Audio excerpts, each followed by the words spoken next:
climate change is wreaking havoc on our planet. More frequent and more intense natural disasters are becoming the new norm all over the world. The world's food and water supplies are becoming unpredictable, and the security of hundreds of millions of people is compromised. Indigenous peoples and local communities around the world are at the front line of finding sustainable solutions for adapting to the impacts of climate change. By implementing nature-based solutions, they are safeguarding our food and water supplies, creating buffers from natural disasters, and protecting agricultural, fishing, and forestry livelihoods.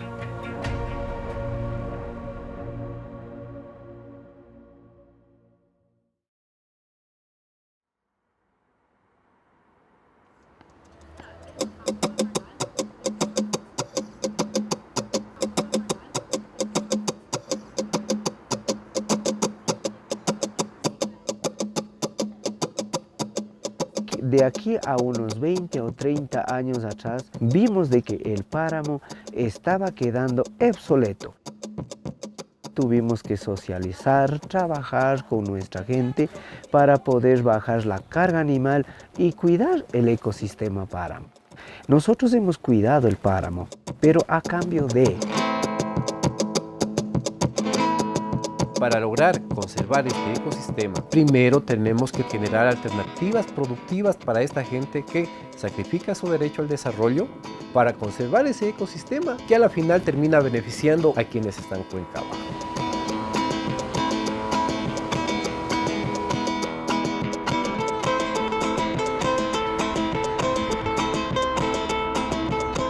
Hemos mejorado la cuestión de los pastos, hemos mejorado la parte genética del animal. También ya tenemos un mercado justo, tenemos las semillas certificadas y con eso el productor gana. No obligamos a la gente a que reserve ni que conserve.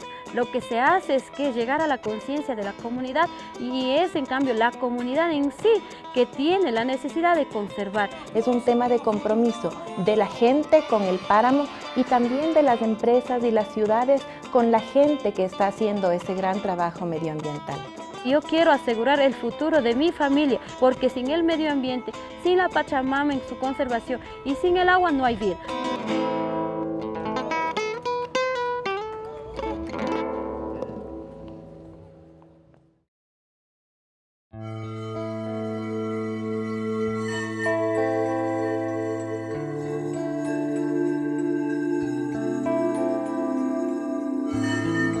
D'une année à l'autre, l'envergure, l'ampleur des inondations change à cause des changements qu'on peut observer au niveau de la pluviométrie.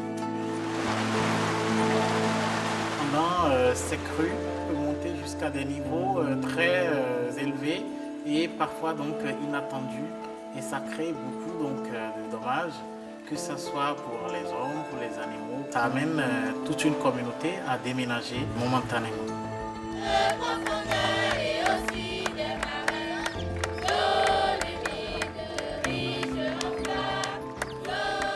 Il est important de réserver des espaces qui vont recevoir les eaux parce qu'il va pleuvoir et ces eaux vont ruisseler. Le ruissellement de ces eaux peut être freiné par le reboisement. Le reboisement sur les abords donc des bassins versants, des vallées qui vont recevoir les eaux de pluie ou les eaux des rivières. Donc il est important de veiller à ce que ces marécages soient maintenus.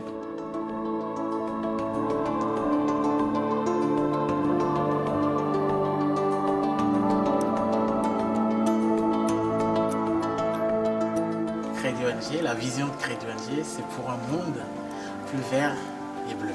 Un monde où l'homme vit en harmonie avec la nature.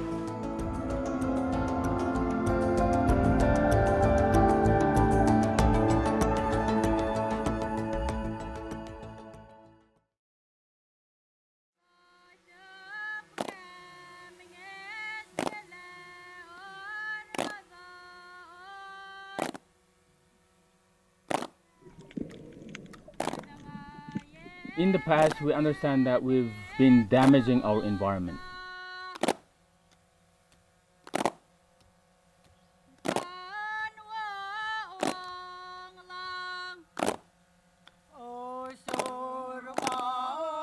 Tamil Resources Conservation Trust started way back in 2011 when we brought in a lot of people to help us to tackle our climate change efforts.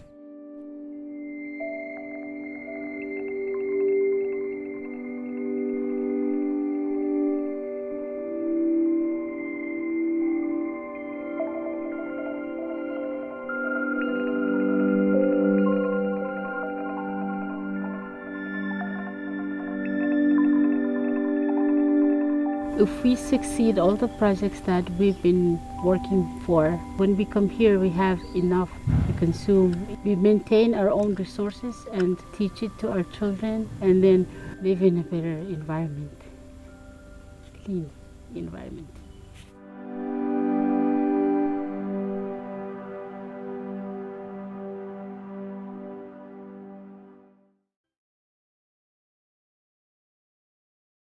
Patulantani neyavote, patulantani neyavote, patulana maribugaloche, patulana. One of the major contributors to the climate change is agriculture. Neyavote, patulana maribugaloche, patulantani neyavote. అయితే ఇప్పుడు కలిపి రకాల పంటలు వేసినామనుకో సామ అంటే చిన్న ఏరే దిగుతుంది అది బేగేస్తుంది. ఇప్పుడు జొన్ననేమో బలం తీసుకుంటుంది, తొగరేమో బలం ఇస్తుంది, మళ్ళా అనుము విన బాగా ఆకు రాలుతుంది, దాని బలం వినిస్తుంది, దానికి విన దాని ఏళ్ళు విన బలం ఉంటాయి. They completely grow their crops on the rainwater. It's a completely greenhouse gas free agriculture, and most of all it is the most nutritious food that it produces.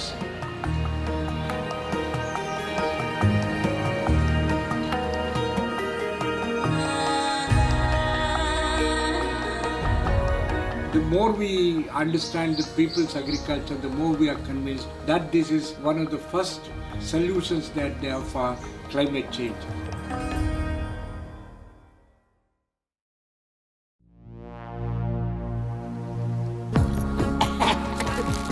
Nature-based solutions help us adapt to the impact of climate change while also locking carbon in the ground and limiting greenhouse gases.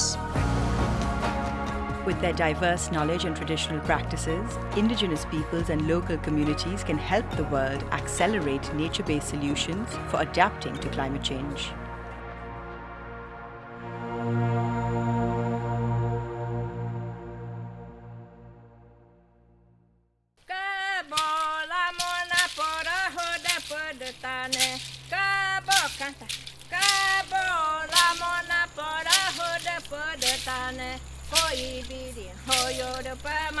Nossos maiores desafios é as ameaças dos nossos direitos, né? Mas a gente cada vez mais estamos mostrando que o nosso território, apesar de todas as ameaças também que está passando, um olhar para a mineração, um olhar para a hidrelétrica, um olhar para o arrendamento de terra que sempre é visto, e a gente está mostrando que a gente não precisa, né, de todo esse grande desenvolvimento. A gente precisa buscar um desenvolvimento que seja pensar de que a gente está buscando a vida.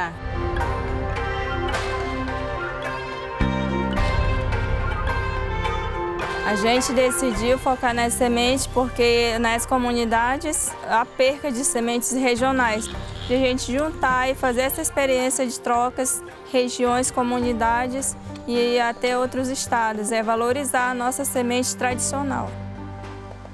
Com toda essa nossa vivência, com toda essa nossa vida, a cada vez que a gente vai conhecer, visitar o nosso território, ver de perto os projetos, a gente sente que a gente precisa sim, de fato, estar sempre junto, sempre unido, pensando sempre nessa linha de que a gente precisa preservar o nosso meio ambiente, porque as mudanças do clima estão chegando cada vez mais.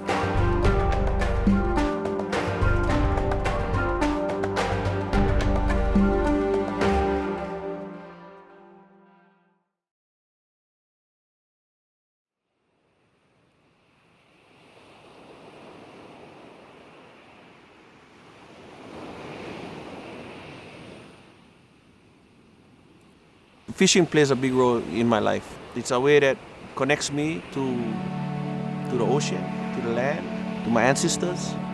It's not just food that nourishes my body, but nourishes my soul. Pretty much been doing this my whole life. This is my lifestyle. I was born this way. Can I help it?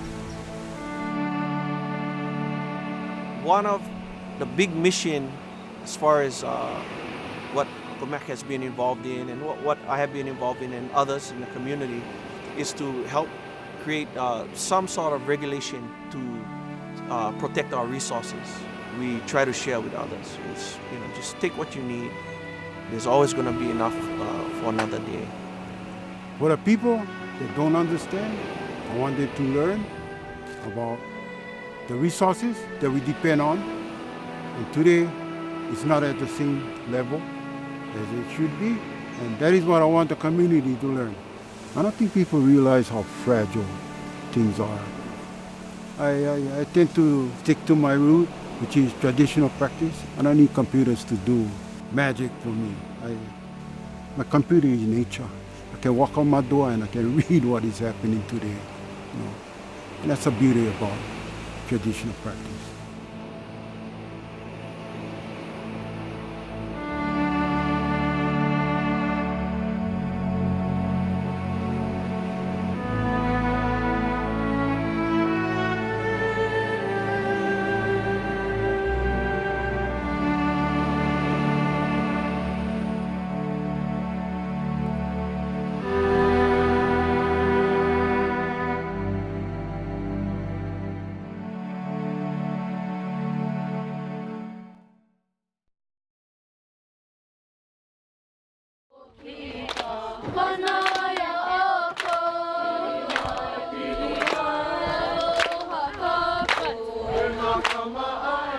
The Mahalo song is to give thanks to the kupunas that was here and the place. Creating the Hui, it was really fundamentally to restore the relationship of our community to this very special place and to create a vehicle to perpetuate our traditional cultural practices. Anything that happens to a place that nobody is there to have responsibility over taking care of happened here. What the state gave us was an opportunity, and we took that opportunity and we turned it into what you see today. Tending the garden, it's not all about harvesting. You have to give back. And it's not just practicing the culture, but actually living it, breathing it, and put life into it. The practice of Hanai'a is a reminder of how we need to feed a place and take care of a place in order to get fed from it. And we can't change the world, I don't think, but I think that the best thing we can do is to try to set the best example we can with the way we live our lives.